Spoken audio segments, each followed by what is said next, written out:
Completei 26 anos essa semana e é muito louco pensar em como já vivi isso tudo. Sou jovem, me considero novo, mas são 26 anos. É muita coisa, mais que um quarto de século.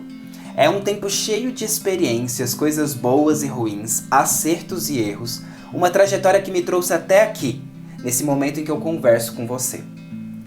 Quando a gente é criança, a impressão é que o tempo não acaba. É como ter a eternidade toda logo ali, em um caminho sem fim, onde a gente coloca toda a energia em basicamente brincar e estudar.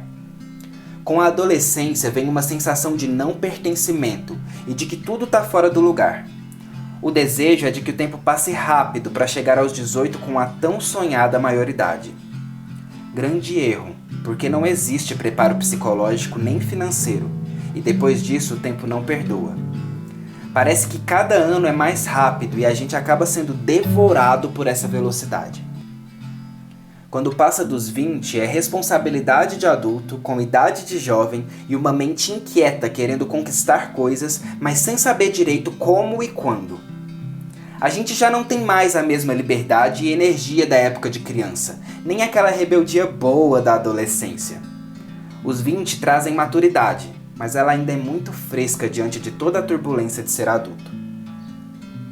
Todos os dias é tempo gasto, tempo vivido. A gente se olha no espelho e aos poucos vai se adaptando às mudanças que esse tempo traz. Uma ruga no canto direito do olho, um cabelo branco a mais, uma dor nas costas que nem existia. E não dá para voltar atrás. A gente anda com o tempo, sempre para frente.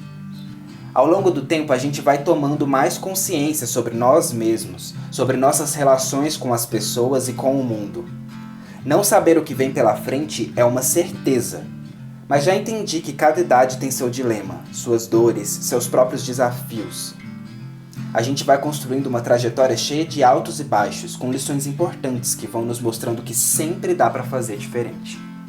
Crescer dói porque coloca a gente em movimento, em choque com tudo aquilo que a gente acredita, com o que duvida e com o que pensa sobre o futuro. Passar ileso não é opção. A gente vai carregar essas marcas para sempre. O aprendizado, a experiência de todos esses anos e as memórias daquilo que vivemos. Não dá para ignorar o tempo passando. Deixar para depois o seu sonho, enrolar com aquela mensagem para quem você gosta, resolver as coisas só amanhã. É tudo muito corrido e às vezes difícil de conciliar obrigações com desejos. Mas já pensou se a gente não tiver mais esse tempo? A gente conta com o futuro como se ele já fosse nosso. E isso é até bonito. O pensamento é positivo, mas não é por isso que a gente precisa se esquecer do agora, do presente. É fundamental sonhar e imaginar as possibilidades, mas antes disso, é mais importante viver. Por mais doloroso que seja crescer e se transformar, é um processo valioso demais que só o tempo é capaz de nos fornecer.